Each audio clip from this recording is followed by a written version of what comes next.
Assalamualaikum guys. Kita sekarang ni berada di Nasi Kandar Beratur 786. Kedai ni terletak di Taiping. Dan bersebelahan ada dengan sebelah ni kita ada siumat, ada Changi. Jadi sekarang ni saya tengah makan nasi kandar. Tapi dah nak habis lah. Sedap lah. Aduh. Tengok. Kedai dia memang lawa, bersih. Tu nampak grade kebersihan dia A tu. Main cuba. Fiz, sedap habis? Oi, alhamdulillah. Sedap. Memang rasa nak tambah lagi. Tambah lagi Harga okey be harga? Harga standard lah dengan sedapan yang ada. Boleh habis? Boleh repeat habis? No, tu tinggal tulang lah. Oh, sedap sangat oh. Dia tulang tu. Boleh ni. Muka elok sikit kan? Sedap kan? Boleh lah. Bagi review sikit kan? Dia Elok sikit kan? tahu lah macam aku dah selalu makan nasi kandar. Tapi antara yang sedap lah kat Penang 786 lah. So dah ada banyak cawangan, dah ada 4. Kat SP ada, yang ada kat seberang ada, yang satu kat KL. So dia punya awal dia dekat Penang kan, dekat seberang.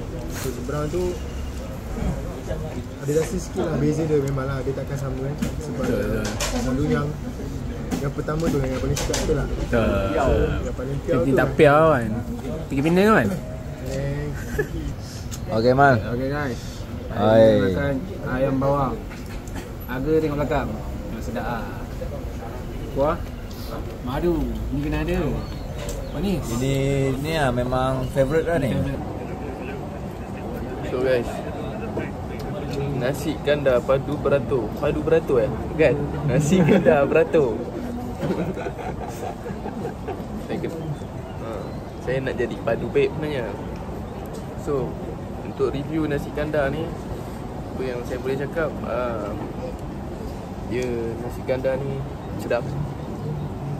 Antara yang tempat yang sedap yang pernah saya pergi. Dekat Penang pun tak dapat rasa macam ni.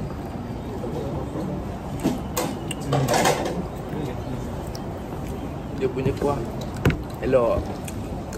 Memang cun lah untuk korang datang ramai-ramai dengan member-member. Untuk bende dia sedap. Macam saya ambil ayam berkuah. Ada banyak lagi menu pilihan. Macam gambar yang video yang saya kembelkan tadi.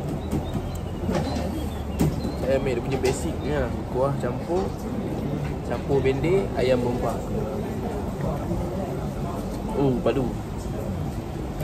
Memang suruh siap. Untuk bintang saya bagi daripada 5, saya bagi 4/5. Terima kasih. Nasi Kandar Beratur Taiping. Jemput hadir.